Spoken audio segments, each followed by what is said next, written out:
It felt like she was enjoying it. I felt drawn in and connected to her as well. So that was a beautiful start. You had a strong beginning.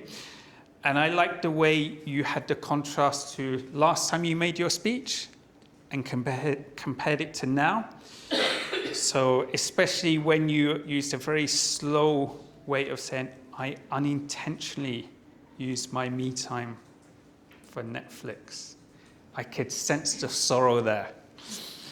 I think we all share that sorrow sometimes. So. I also loved the way you drew us straight into the story, because you gave a little story. It's 10 o'clock. The kids are in bed.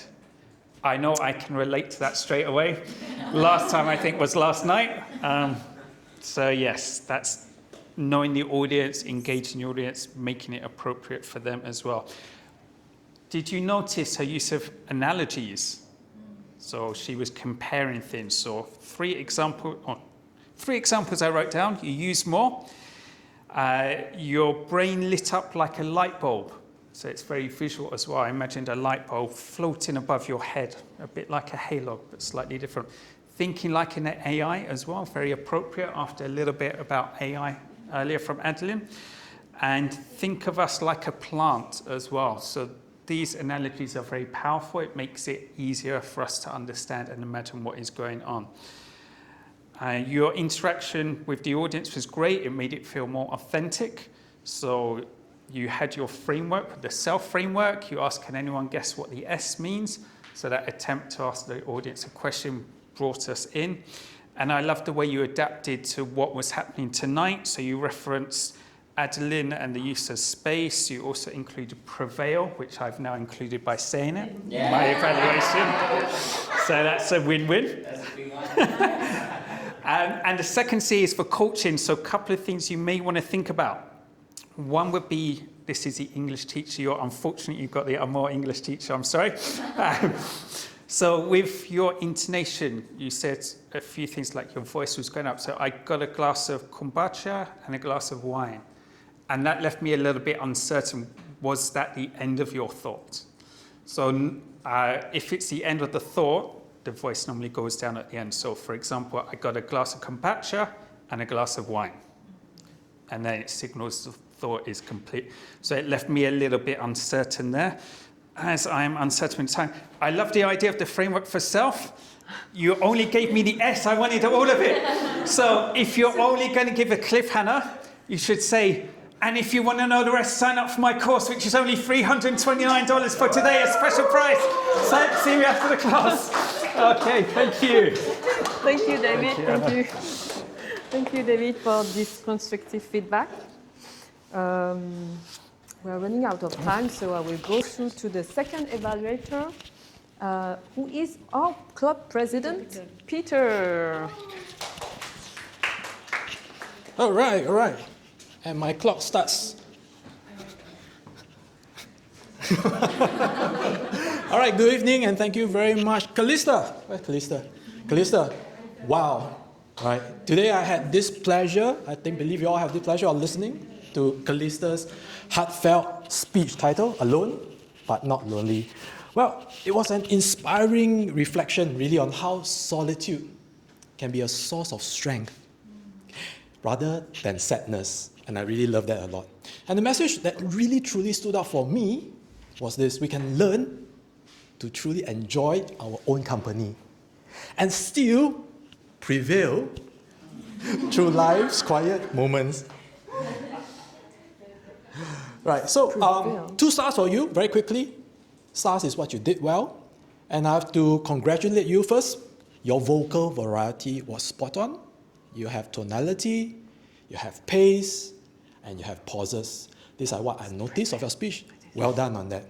Now, second, you remember, of course, to use the word of the day, which is prevail. So you use the word prevail, but you use it in a way that it felt natural, not forced, and it actually brings across the message and complements it really well. So well done on that. Now, 2 wishes for you. First, perhaps I wish that you could really work a little bit on stagecraft, your stage presence. I have observed that most of the time you are stage center, stage right. perhaps you could consider moving stage left and engage the people over here. And that would have been really, really up your speech a lot more. Now, secondly, you could also make use, when you rounded off your speech with, I think, 3 learning points, right? You could also use an acronym to round that off. Okay, I'm using 4 here. You could use an acronym such as like SAGE, something that is really funky and in line with your speech. Self-acceptance, awareness, growth, enlightenment, SAGE. So people can remember it more easily, your speech, right? Because these are all will tie into what you are trying to actually convey. Now, one challenge for you to consider is how you can prevail and take your speaking to the next level. Now, try incorporating things like metaphors or anecdotes. I'll give you an example. For instance, comparing solitude is just like a quiet ideas where ideas bloom. And now I have to really quickly close. Not yet, what? 2:30 only. So she went wrongly. I got 15 more seconds. Now, in closing, really, alone but not lonely was a really sincere, was a really reflective, and a really empowering speech. And well done. And I encourage you to keep showing up, refining all the things that we share with you, getting the wishes out, because your authenticity already shows through. Thank you. Thank you. Thank you, Peter. Shake hand. Thank you. I noticed that you used the prevail word of the days a lot of time. Our next evaluator is Celia Lowe, an introvert. She joined Toastmasters in 2014 to get over her fear of talking to people, since she has served in almost all exco roles. She was district officer for 3 consecutive terms and had been in division council, district club growth, program quality teams. Wow.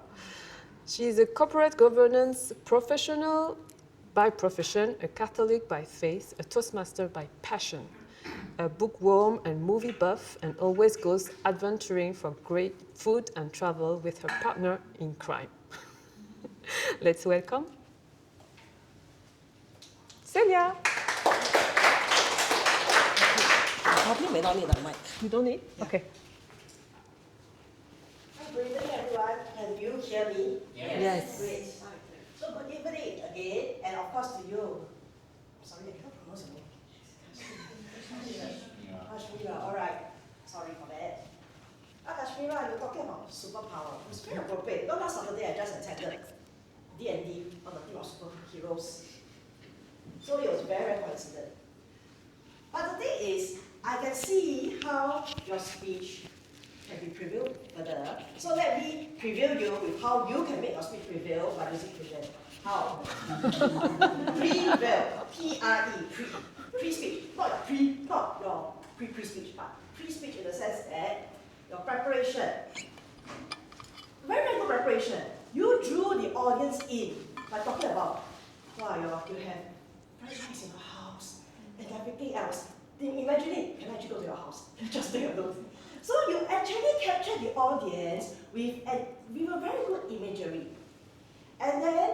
And once you have drawn the audience in, better is half won. Why? Because the rest of your speech generally just flows. Everybody will just be focused on you and your speech and what you're saying.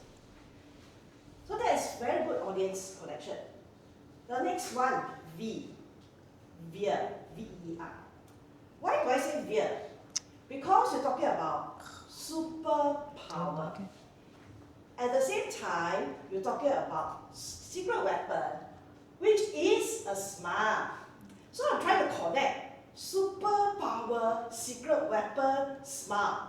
So why not just make it easy and say everybody's secret weapon is a smile?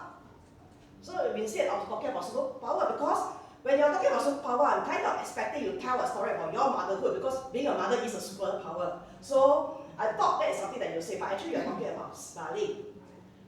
So the second one, A. A is awesome. How is it awesome? Awesome speech, awesome audience connection, awesome everything, and awesome organization of the speech.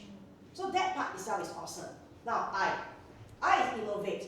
Innovate in what sense? Innovate is in, you can have better vocal variety. How do you innovate vocal variety?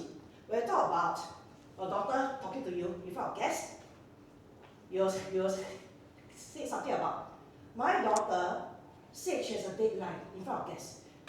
Actually, what you can do is, because when you say that, it's matter of factly, but I'm pretty sure as a mother, you'll be very frustrated. So you can do a vocal variety in the sense that my daughter told me she had a deadline in front of guests. So at least let people hear your frustration, right? And also when you talk about smile, you're very matter of factly. So it makes me wonder, actually, are you asking people to smile? Or are you asking people to do what? So when you talk about smile, you say, all of you should smile. That is how you bring the whole message across. And finally, L. L stands for love. Why do I say love? Actually, I feel a lot of love in your speech. Why? Because you talk about the motherhood, you talk about your house, you talk about superpower weapon, and you talk about smile. In fact, the smile, I think, is the main focus of the speech, which is why you can just focus on that. And that is why at the end of the day, you should just tell people to smile, cut down your entire title, and just put your title as our secret weapon. So thank you, and back to you. Those were some of the things. Thank you, Celia. Thank you. Okay, our next evaluator is Wee Seung. He's a catalyst for change. He transformed from fat to fit and now empowers others to start the same journey. If you like to experience change, you know who to look for. Welcome, Wee Seung. Thank you.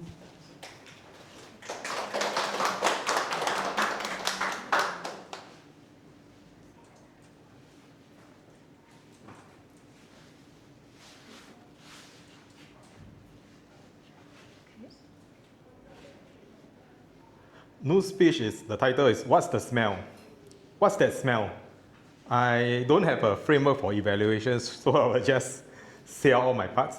So firstly, I would say what I like about Nu's speech. I noticed that in her speech, she used a lot of very specific vocabulary. A lot of the words starts with S, such as smell, sweet, sour, spicy, sweat, and many others. And the second good point about her speech is she used quite a lot of literary tools, like mirror of truth, scent of success. That's not a cure, that's homework. And the third thing that I like about her speech is she suddenly brought up a mirror. Yeah, so the use of a prop, I think is quite interesting. Another point which I like about Nu's speech is she has quite a lot of proper use of pauses in her speech. There's also a change in the tonality during her speech. And towards the end of the speech, I noticed she also has a change in volume. She talks quite loud. After that, she became quite soft in a certain part of her speech. And she uses a proper use of space. She actually doesn't remain in one spot. She moves around the room. And then she also maintains eye contact with various parts of the audience.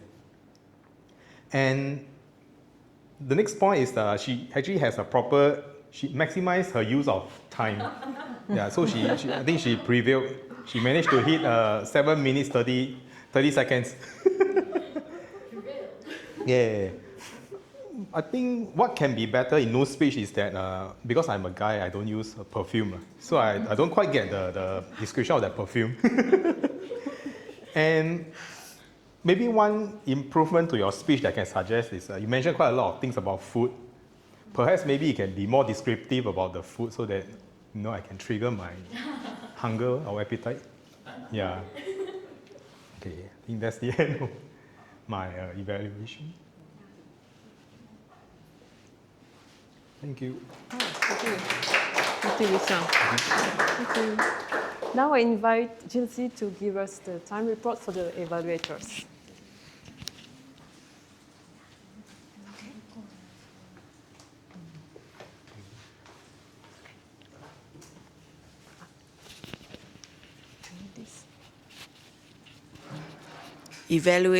Time evaluation report for evaluators.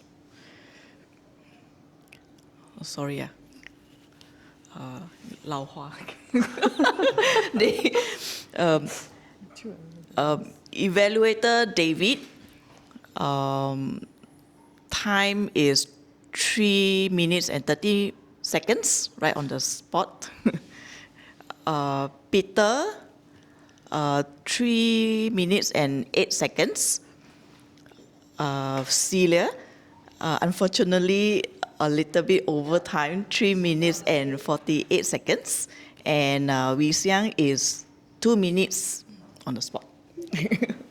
Okay. We consider everyone? Yeah? Okay, everyone Okay. is in. Okay, So thank you. please take out your phone and scan the QR code to vote for the best evaluator.